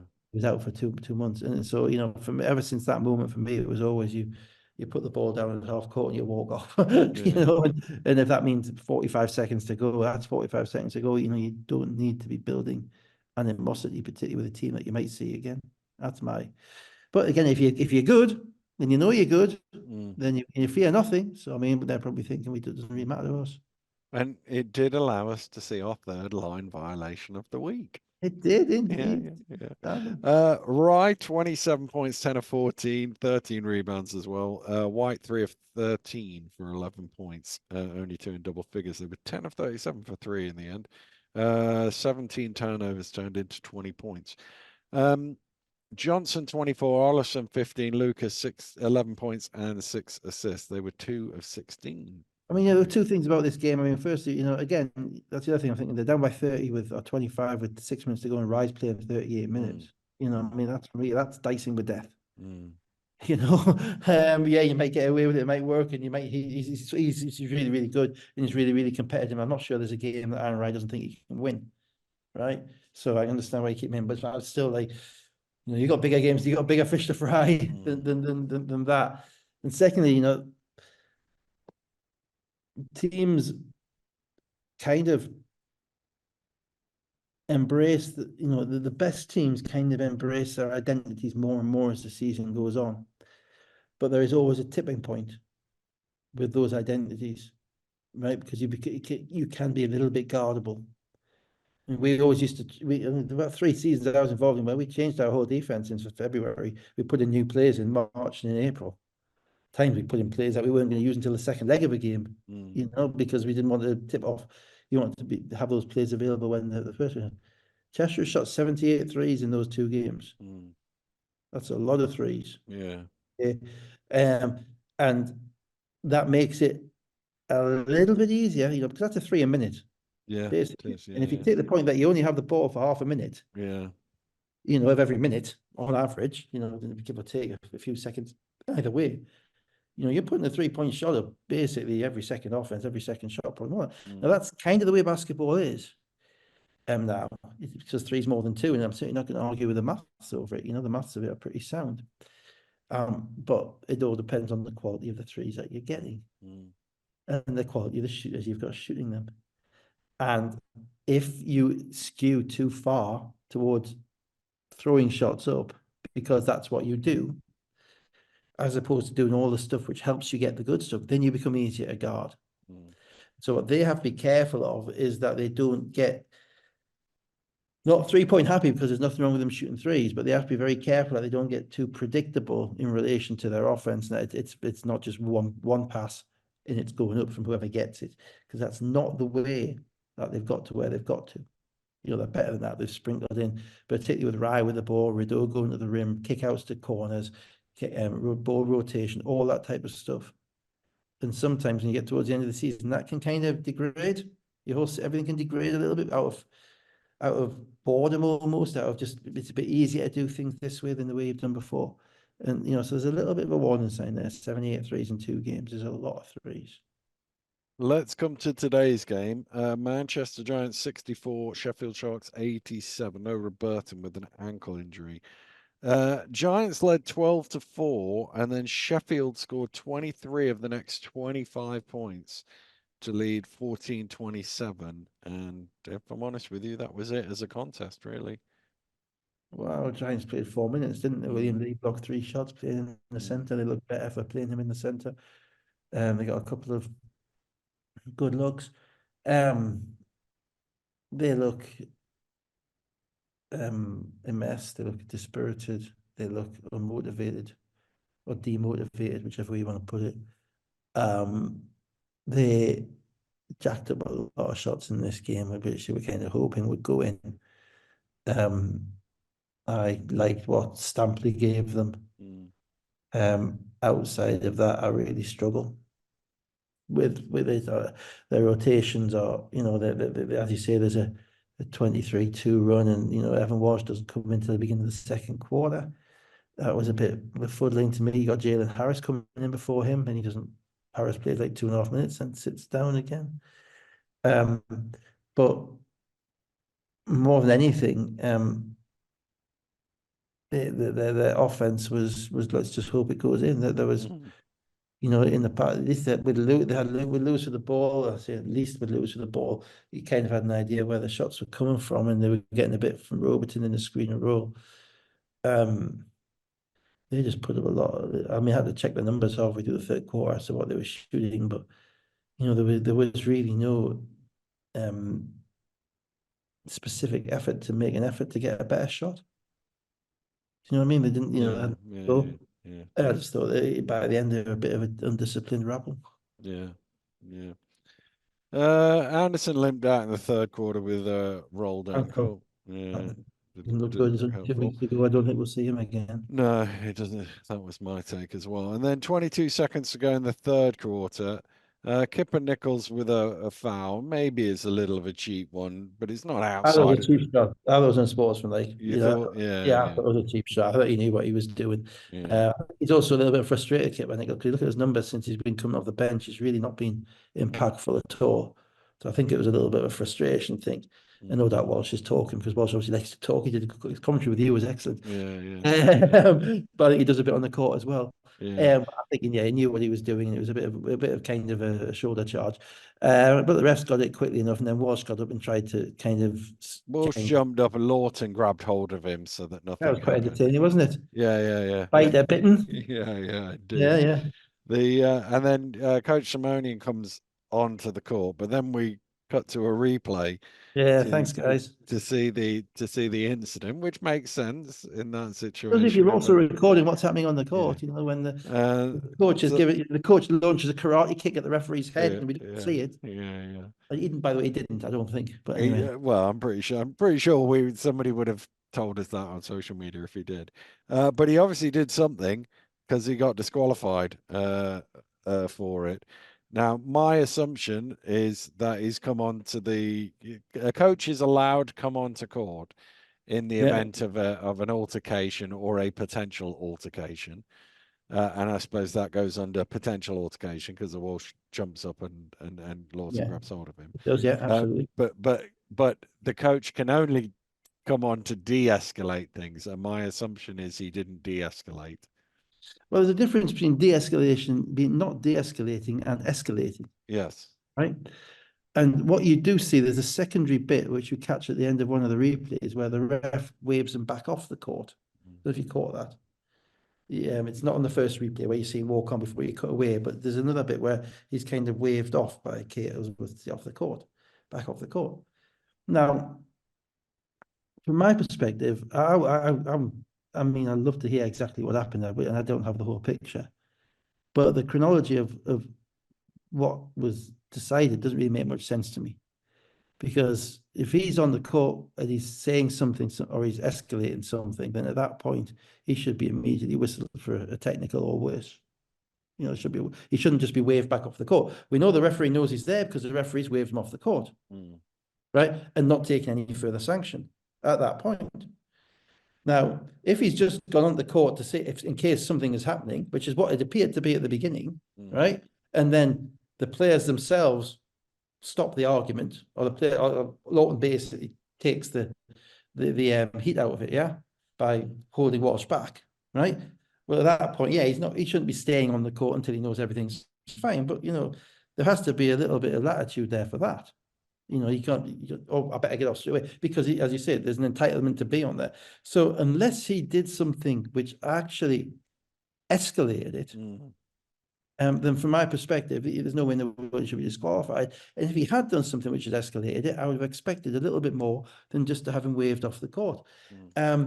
Similarly, it can't just have been verbals, because if it's verbal, if he gives a bit of verbals to somebody, or to the ref, for instance, and that would be a technical, not a disqualification. So we're going to come back to the opacity of the disciplinary tribunal.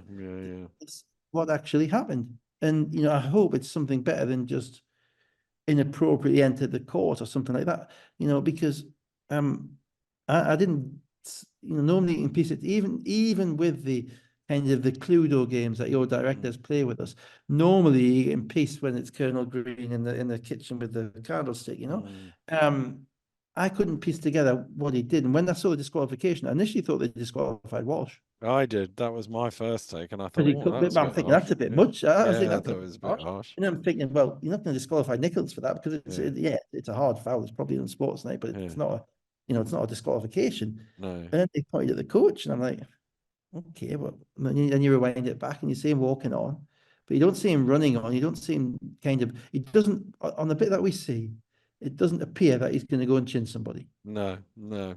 No, it doesn't. He doesn't have that. He has that But kind if of, he comes on and says you're up to yeah, for Nichols, well, yeah, I but get that. as you Yeah, say, if he's at done that point, that, then it's a boom, you're gone. You know you're what I gone. mean? Yeah, it's not a It's kind of a not a way of offering 3 minute everybody conversation. information about Should what we we do. eject him? It's you're Yeah. off.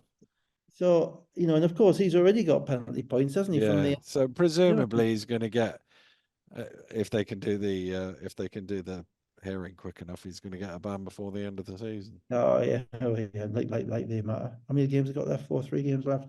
I mean, they're Yeah, yeah. It 2000. doesn't make any difference. They played 31. Yeah, but I'd like to know. Yeah. I would really like to know. So yeah, but that was about that was the most interesting thing, wasn't it? Let's be honest. Nothing else really of any real interest at all. And then Lewis at the end of it seemed to be disqualified Oh as yeah, well of course, yeah, on two technicals. yeah, Uh, he was getting one, wasn't he? I mean, he was trying, wasn't he? yeah, But yeah. he couldn't. But they Yeah, appeared on the bench. That's what I couldn't quite work out was because they were seeing now maybe they've changed it since then, but they're on the stats they were down as on the bench, and I was thinking, can he get disqualified for fouls on the bench? I wasn't quite he sure. can't. But I thought he got them when he was walking out. Well, he And was walking off, but the foul that sent him to walk off was his fifth. right, okay, fair enough. That case, that should be a bench tee, so it shouldn't be on him. But then Mm. again, that probably gets the assistant coach kicked out, doesn't it? Well, that was my take. Is at what point does that go on to Paul? But anyway, he deserved to. He deserved his Yeah, technicals because, he was to looking be for honest it. with you, yeah, the way he threw the ball, was it Steve Ellis? I thought Yeah, Steve did a good job of catching the ball. yeah, it was disrespectful. I mean, Yeah, look, they're gone. They're mentally just gone. yeah, They haven't won a game for what, probably 2 months. Uh, yeah. they can talk. They're playing losing basketball. Their habits, as I say, I give Stampley credit for sticking in and playing hard. But the rest of them, I'm afraid I'm not impressed with. They need to be better. Mm, And somebody needs to kind of take that group and lead them. They're too far gone now, and you don't know what's going on in the locker room. You've got a rookie coach who's clearly struggled the last couple of months. You've got some injuries which have happened as well, mm, and some imports that really haven't been up to the level of BBL imports, unfortunately. So there's a lot of things that have kind of gone against them, but that was a supine kind of meek mm. kind of you know, capitulation, really. Yeah. Sheffield did what Marcus Delpesh. Well, where have you been? Mm. Um, but More Sheffield, points in the first five, I was told, more points in the first 5 minutes of the fourth quarter than he's had in any single game this season. yeah, well, there you go. Well, that's where he's been. I wouldn't have told you. Anyway, yeah, yeah. So I mean, Sheffield did what they had to do. I don't think they played great. But they do have the thing with Sheffield is, but we've said, they have a level to which they won't drop below, Mm, and that level was comfortably enough to beat Manchester. I still think they've got. I mean, Nichols is an issue for them because he really is struggling. He's hardly scored the ball since he's gone on the bench. Um, but they're getting a lot out of Green, and if Delpesh, becomes a viable second centre, behind Cook, then that improves him as well. He's not really been viable for much of this year. mm. And they have this four-guard rotation with Rock and Nixon and Ramsey and Glasgow, which is as deep as any kind of team in the league. Lee 16, Stampley 15.6 rebounds, Walsh 12.6 rebounds, 20 turnovers, and they shot 33% from the floor. Green 15.7 rebounds, Pipkins 15, Cook 6 of 8 for 13. points. I feel like we've gone on for a long time, so let's Oh no. quickly run through the table. Lions 29-3, Cheshire 20-10, Caledonia 20-12, Newcastle 17-15, Leicester 17-16. Oh, I didn't mention Leicester won the head-to-head, even though they Yeah, I think lost that that's game. They by won it about on 25, points didn't they? difference. I mean, to be frank, if Leicester had won that game, and that was it for That fourth. was it. Yeah, I think. So that Yeah, was it. yeah. So from that perspective, it's It's kind of kept it important. alive. Yeah, But my it's the bold men fighting over a comb again, isn't it? yeah. You know, Uh, it's Sheffield 16-16. Bristol qualified on Manchester's loss, 13-18. Surrey 13-19. Manchester eliminated on their loss, 7-24. And Plymouth 6-25. And the bald men will go again for their comb next week. yeah, I suppose so. I mean, the interesting thing for me isn't kind of the positions that they finish now, or who squeezes to get a win against who. It's kind of the trajectory of the teams moving forward. Mm, Cheshire had a blip this week. Caledonia have won the same amount of games as Cheshire. mm, So we've had Cheshire pegged in second for however long, mm. but they've still got 6 games left. So they got a busy end of the season. They got to play those games in like 3 weeks. And if I remember rightly, most of them are away, aren't they? I'm pretty sure most of Cheshire's remaining games are away. One of the teams had a. So let's have a look. They're home to Sheffield, away to Caledonia, away to Plymouth, away to Sheffield. Sorry, they're at home to Surrey, away to Caledonia, away to Plymouth, away to Sheffield, away to Newcastle, and then at home to London. So not So that's easy. not easy, but more importantly, it's what the trajectory going into the playoffs because they've been playing great basketball. So it's not a question of can they play great basketball; it's that are their minds still going to be projecting upwards when they get to the end of those 6 games? Because I'm quite sure they would prefer the playoffs started now. Yeah, yeah, yeah. Well, to play that. Caledonia would probably say, oh, actually, we could do with a few more games. If we can get Ali Hodzic back in as our second centre, we can get a few more repetitions with Green because they're still kind of really on that upward trajectory. Leicester and Newcastle are kind of still just basically fighting tooth and nail to put 2 good quarters of basketball together. And then play each other in the playoffs, probably. And then play each other in the playoffs. The Yeah. Caledonia are at home to Cheshire, away to Sheffield, at home to Plymouth, away to Bristol. And then you have Sheffield who've got lots of who've got to play, who also have very, very good at home. And to be honest, if I was either Newcastle or Leicester, I think I'd probably be more worried about playing Sheffield in the playoffs than I would be about playing each other. That makes any sense. Because I So think the fixtures for those, Newcastle are home to Bristol, away to Surrey, home to Cheshire, away to Manchester. Leicester are home to Bristol, home to Manchester, away to Surrey. And Sheffield are away to Manchester again, and then home to Caledonia, home to Cheshire, home to Plymouth. I have to watch that game again. Yeah, you do, I'm Manchester. afraid. Yeah. So no, realistically, Newcastle, Sheffield, and Leicester could all win all their games. They really could, but their schedule is none of their schedules is horrendous. They've all got Manchester thrown in there, which should be a gimme. So they could all be trending upwards by the time they get to the playoffs. Bristol could be trending upwards. Bristol have been through the NBL, and their schedule's going to drop off a little bit. So if they squeeze into 7th and they think, oh, I might end up with that Cheshire team that we've just beat. So it's more kind of, obviously the kind of the subplots going on within some of the teams is really interesting. That's what's Bristol are away to Leicester, home to London, away to Newcastle, home to Manchester, home to Caledonia. So yeah, so we'll see. But I mean, keep an eye on certain things and certain teams and see if they can clean up what they need to. And you're looking for realistic progress. I'm not sure we're going to get too much of it, but we'll see. So that brings us to an end, and I'm pretty sure I'm Sunday next week, Sunday the 7th. Yes, I am. Bristol. I've got Bristol, London in twice, which can't be right. So we'll probably be back on a Monday again next week, I'm afraid. That's Sunday next week. Anything important? Yeah, that sounds good to me. If people can wait. I'm sure they can. So we'll be back again next week. Have a great week, everybody. We'll see you soon. Goodbye.